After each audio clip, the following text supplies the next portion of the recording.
Hello everyone, welcome back to my channel. ನಾನು ಲಕ್ಷ್ಮಿ. ಇವತ್ತಿನ ವಿಡಿಯೋದಲ್ಲಿ ನಾನು ತುಂಬ ಸಿಂಪಲ್ ಆದಂತಹ ಒಂದು ಚಿಕನ್ ಫ್ರೈ ರೆಸಿಪಿನ ತೋರಿಸ್ತಾ ಇದ್ದೀನಿ. ಎಷ್ಟು ಸಿಂಪಲ್ ಅಂದರೆ ಯಾವುದೇ ರೀತಿ ಅಡುಗೆ ಮಾಡೋಕ್ಕೆ ಬರೆದವರು ಸಹ ಮಾಡಬಹುದಾದಂತಹ ಒಂದು ರೆಸಿಪಿ. ಸೊ ಈ ವಿಡಿಯೋನ ಕೊನೆವರೆಗೂ ನೋಡಿ, ಏನಕ್ಕೆ ಕೊನೆಯಲ್ಲಿ ಇವತ್ತೊಂದು ನಾನು ಕಿಚನ್ ಟಿಪ್ಸನ್ನು ಹೇಳ್ತಾ ಇದ್ದೀನಿ. ಸೊ ಆದ ಕಾರಣ ವಿಡಿಯೋನ ಕೊನೆವರೆಗೂ ನೋಡಿ. ಹಾಗೂ ವಿಡಿಯೋ ಸ್ಟಾರ್ಟ್ ಮಾಡೋದಕ್ಕಿಂತ ಮುಂಚೆ ನೀವು ಇನ್ನೂ ನನ್ನ ಚಾನಲ್ಗೆ ಸಬ್ಸ್ಕ್ರೈಬ್ ಆಗಿಲ್ಲ ಅಂದರೆ ಪ್ಲೀಸ್ ಇವಾಗಲೇ ಸಬ್ಸ್ಕ್ರೈಬ್ ಆಗಿ, ಹಾಗೂ ಪಕ್ಕದಲ್ಲಿರೋ ಬೆಲ್ ಐಕನ್ ಕೂಡ ಪ್ರೆಸ್ ಮಾಡಿ. ಓಕೆ, ಬನ್ನಿ ವಿಡಿಯೋನ ಸ್ಟಾರ್ಟ್ ಮಾಡೋಣ. ಓಕೆ ಗೈಸ್, ನಾನಿಲ್ಲಿ 1 kg ಚಿಕನ್ನ ತೊಗೊಂಡಿದ್ದೀನಿ ಹಾಗೂ ಚೆನ್ನಾಗಿ ವಾಶ್ ಮಾಡಿ ಇಟ್ಕೊಂಡಿದ್ದೀನಿ. ಆನಂತರ ನಾನಿಲ್ಲಿ ಒಂದು ಪಾತ್ರೆಗೆ 1 ಈರುಳ್ಳಿನ ಸಣ್ಣದಾಗಿ ಕಟ್ ಮಾಡಿ ಹಾಕೋತಾ ಇದ್ದೀನಿ. ಹಾಗೂ 3 ರಿಂದ 4 ಹಸಿಮೆಣಸಿನ್ಕಾಯಿನ ಕಟ್ ಮಾಡಿ ಹಾಕೋತಾ ಇದ್ದೀನಿ. ಹಾಗೂ 1 ಟೊಮೊಟೊನ ಸಣ್ಣದಾಗಿ ಕಟ್ ಮಾಡಿದ್ದೀನಿ. ಆನಂತರ ನಾನಿಲ್ಲಿ ಅರ್ಧ ಟೇಬಲ್ ಸ್ಪೂನಷ್ಟು ಗರಂ ಮಸಾಲನ ಹಾಕೋತಾ ಇದ್ದೀನಿ. ಹಾಗೂ 1/4 ಟೇಬಲ್ ಸ್ಪೂನಷ್ಟು ಅರಿಶಿನ ಪುಡಿನ ಹಾಕೋತಾ ಇದ್ದೀನಿ. ಹಾಗೂ ಅರ್ಧ ಟೇಬಲ್ ಸ್ಪೂನಷ್ಟು ಚಿಕನ್ ಮಸಾಲ ಇಷ್ಟನ್ನು ಹಾಕೊಂಡಿದ್ದೀನಿ. ಆನಂತರ ನಾನಿಲ್ಲಿ 1 ಟೇಬಲ್ ಸ್ಪೂನಷ್ಟು ಅಚ್ಚ ಖಾರದ ಪುಡಿನ ಹಾಕೋತಾ ಇದ್ದೀನಿ. ನಿಮಗೆ ಖಾರ ಜಾಸ್ತಿ ಬೇಕಂದರೆ ಕ್ವಾಂಟಿಟಿ ಸ್ವಲ್ಪ ಜಾಸ್ತಿ ತೊಗೊಳ್ಳಿ. ಹಾಗೂ ರುಚಿಗೆ ತಕ್ಕಷ್ಟು ಉಪ್ಪು. ಹಾಗೂ 1 ಟೇಬಲ್ ಸ್ಪೂನಷ್ಟು ಶುಂಠಿ ಬೆಳ್ಳುಳ್ಳಿ ಪೇಸ್ಟ್. ಹಾಗೂ ಸ್ವಲ್ಪ ಕೊತ್ತಂಬರಿನ ಕಟ್ ಮಾಡಿ ಹಾಕ್ಕೊಂಡಿದ್ದೀನಿ. ಹಾಗೂ ಸ್ವಲ್ಪ ಪುದೀನನ ಕಟ್ ಮಾಡಿ ಹಾಕಿದ್ದೀನಿ. ಹಾಗೂ ಅರ್ಧ ಲೆಮನ್ನ ಹಿಂಡ್ಕೋತಾ ಇದ್ದೀನಿ. ಇಷ್ಟನ್ನು ಸಹ ನಾವು ಚೆನ್ನಾಗಿ ಮಿಕ್ಸ್ ಆಗೋ ರೀತಿ ಕಲಿಸ್ಕೋಬೇಕು. ಎಲ್ಲವೂ ಸಹ ಚೆನ್ನಾಗಿ ಮಿಕ್ಸ್ ಆಗೋ ರೀತಿ ನಾನಿಲ್ಲಿ ಕಲಿಸ್ಕೊಂಡಿದ್ದೀನಿ. ಆನಂತರ ನಾನು ವಾಶ್ ಮಾಡಿ ಇಟ್ಕೊಂಡಿದ್ದಂತಹ ಚಿಕನ್ನ ಹಾಕೋತಾ ಇದ್ದೀನಿ. ಓಕೆ, ಚಿಕನ್ ಹಾಕೊಂಡ ನಂತರ ಚಿಕನ್ ಜೊತೆ ಮಸಾಲೆ ಎಲ್ಲ ಚೆನ್ನಾಗಿ ಮಿಕ್ಸ್ ಆಗೋ ರೀತಿ ನಾನಿಲ್ಲಿ ಮಿಕ್ಸ್ ಮಾಡ್ಕೋತಾ ಇದ್ದೀನಿ. ತುಂಬ ಸಿಂಪಲ್ ಆದಂತಹ ರೆಸಿಪಿ ಗೈಸ್, ಯಾರು ಕೂಡ ಮಾಡಬಹುದು. ಈ ರೆಸಿಪಿನ ಅಡುಗೆ ಮಾಡೋಕ್ಕೆ ಬರೋದವರು ಸಹ ಮಾಡಬಹುದಾದಂತಹ ರೆಸಿಪಿ. ಪ್ರತಿ ಬಾರಿ ನೀವು ಬೇರೆ ರೀತಿ ಚಿಕನ್ ಫ್ರೈನ ಮಾಡಿರ್ತೀರ, ಈ ರೀತಿ ಒಂದ್ಸಲಿ ಟ್ರೈ ಮಾಡಿ ನೋಡಿ. ಸೊ ಇದೆಲ್ಲವೂ ಚೆನ್ನಾಗಿ ಮಿಕ್ಸ್ ಆದ ನಂತರ ನಾನಿಲ್ಲಿ ಕ್ಲೋಸ್ ಮಾಡಿ 1/2 hour ಇಡ್ತಾ ಇದ್ದೀನಿ.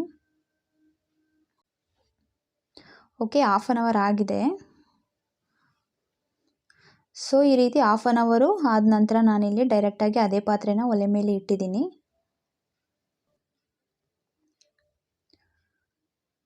ಸೊ ಇಲ್ಲಿ ನಾನು 2 ರಿಂದ 3 ಟೇಬಲ್ ಸ್ಪೂನಷ್ಟು ಎಣ್ಣೆನ ಹಾಕೋತಾ ಇದ್ದೀನಿ. ಆನಂತರ ನಾನಿಲ್ಲಿ ಕ್ಲೋಸ್ ಮಾಡಿ ಒಂದು 10 ನಿಮಿಷ ಬೇಯಿಸ್ಕೊತಾ ಇದ್ದೀನಿ. ನೋಡ್ತಾ ಇರ್ಬೋದು, ನಾನಿಲ್ಲಿ ಒಂದು 10 ನಿಮಿಷ ಬೇಯಿಸಿದ್ದೀನಿ. ಅದು ನೀರೆಲ್ಲ ಬಿಡ್ತಾ ಇದೆ. ಸೊ ನೀವು ಸ್ಟಾರ್ಟಿಂಗೇ ನೀರು ಹಾಕೊಳ್ಳೋಂತಹ ಅವಶ್ಯಕತೆ ಇರೋದಿಲ್ಲ. ಸೊ ಅದೇ ಬೇಯ್ತಾ ಆ ಚಿಕನ್ ಎಲ್ಲ ನೀರು ಬಿಡ್ಕೋತಾ ಇರುತ್ತೆ. ನಾನಿಲ್ಲಿ 1 ಟೇಬಲ್ ಸ್ಪೂನಷ್ಟು ಸಾಂಬಾರು ಪೌಡ್ರ್ ಅಥವಾ ಧನಿಯಾ ಪೌಡ್ರನ್ನ ಹಾಕ್ಕೊಂಡಿದ್ದೀನಿ. ನಿಮಗೆ ಗೊಜ್ಜು ರೀತಿ ಬೇಕು ಚಿಕನ್ ಫ್ರೈ ಅಂದರೆ ಚಿಕನ್ ಮಸಾಲ ಅಥವಾ ಸಾಂಬಾರು ಪೌಡರ್ನ ಜಾಸ್ತಿ ಹಾಕೊಳ್ಳಿ. ಗೊಜ್ಜು ರೀತಿ ಮಾಡ್ಕೋಬಹುದು ಚಪಾತಿಗೆ ಅಥವಾ ರೊಟ್ಟಿಗೆ. ಓಕೆ, ನೋಡ್ತಾ ಇರ್ಬೋದು, ನಾನು ಮತ್ತೆ ಒಂದು 10 ನಿಮಿಷ ಬೇಯಿಸ್ಕೊಂಡಿದ್ದೀನಿ. ನಾನಿಲ್ಲಿ ಯಾವುದೇ ರೀತಿ ನೀರನ್ನ ಆ್ಯಡ್ ಮಾಡಿಲ್ಲ, ಕಂಪ್ಲೀಟಾಗಿ ಅದೇ ನೀರನ್ನ ಬಿಟ್ಟಿದೆ. ನಿಮಗೆ ರಿಕ್ವೈರ್ಮೆಂಟ್ ಇದ್ದರೆ ನೀರನ್ನ ಆ್ಯಡ್ ಮಾಡ್ಕೋಬಹುದು. ನಾನಿಲ್ಲಿ ಮತ್ತೆ ಒಂದು 10 ನಿಮಿಷ ಬೇಯಿಸ್ಕೊಂಡಿದ್ದೀನಿ. ಚಿಕನ್ ಬೇಯೋವರೆಗೂ ನೀವು ಕೊನೆಯದಾಗಿ ಉಪ್ಪು ಖಾರ ಎಲ್ಲ ಸರಿಯಾಗಿದೆಯಾ ನೋಡಿಕೊಂಡು ಚಿಕನ್ ಬೇಯೋವರೆಗೂ ಬೇಯಿಸ್ಕೊಂಡ್ರೆ ತುಂಬ ಸಿಂಪಲ್ ಆದಂತಹ ಕ್ವಿಕ್ ಆದಂತಹ ಚಿಕನ್ ಫ್ರೈ ರೆಡಿಯಾಗಿದೆ ಅಂತ ಹೇಳ್ಬೋದು. ನೋಡಿದ್ರಲ್ಲ, ತುಂಬ ಸಿಂಪಲ್ ಆದಂತಹ ರೆಸಿಪಿ, ಯಾರು ಕೂಡ ಟ್ರೈ ಮಾಡಬಹುದಾದಂತಹ ಒಂದು ರೆಸಿಪಿ. ಚಪಾತಿ, ರೊಟ್ಟಿ ಹಾಗೂ ರೈಸ್ ಜೊತೆ ಸರ್ವ್ ಮಾಡ್ಬೋದು. ಓಕೆ ಗೈಸ್, ರೆಸಿಪಿ ನೋಡಿದ್ರಲ್ಲ. ಈ ರೆಸಿಪಿ ಇಷ್ಟ ಆದರೆ ವಿಡಿಯೋಗೊಂದು ಲೈಕ್ ಮಾಡಿ ಹಾಗೂ ನಿಮ್ಮ ಫ್ರೆಂಡ್ಸ್ ಆ್ಯಂಡ್ ಫ್ಯಾಮಿಲಿ ಜೊತೆ ಶೇರ್ ಮಾಡಿ. ಸೊ ಇವತ್ತಿನ ಕಿಚನ್ ಟಿಪ್ಸ್ ಬಂದು, ಮನೆಯಲ್ಲಿ ಜಿರಳೆಗಳು ತುಂಬ ಸರ್ವೇ ಸಾಮಾನ್ಯವಾಗಿರುತ್ತೆ. ಅದರಲ್ಲೂ ಸಹ ಕಿಚನಲ್ಲಿ ತುಂಬ ಜಾಸ್ತಿನೇ ಇರುತ್ತೆ. ಸೊ ನೀವು ಹೊರಗಡೆ ಮಾರ್ಕೆಟ್ನಲ್ಲಿ ತಂದು ಮಾಡುವಂತಹ ಜಿರಳೆ ಸ್ಪ್ರೇ ಯಾವುದಾದ್ರೂ ಒಂದು ರೀತಿಯಲ್ಲಿ ನಮಗೆ ಸೈಡ್ ಎಫೆಕ್ಟ್ನ ಕೊಡಬಹುದು.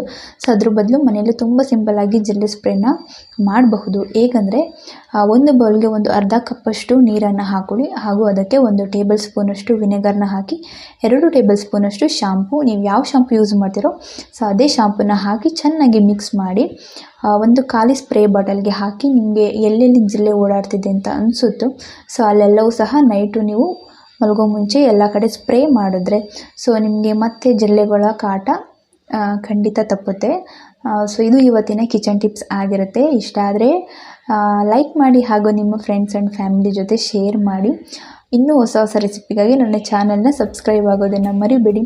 ಮುಂದಿನ ವಿಡಿಯೋದಲ್ಲಿ ಒಂದು ಹೊಸ ರೆಸಿಪಿ ಜೊತೆ ಸಿಗ್ತೀನಿ. ಅಲ್ಲಿವರೆಗೂ play safe and thank you for watching my channel.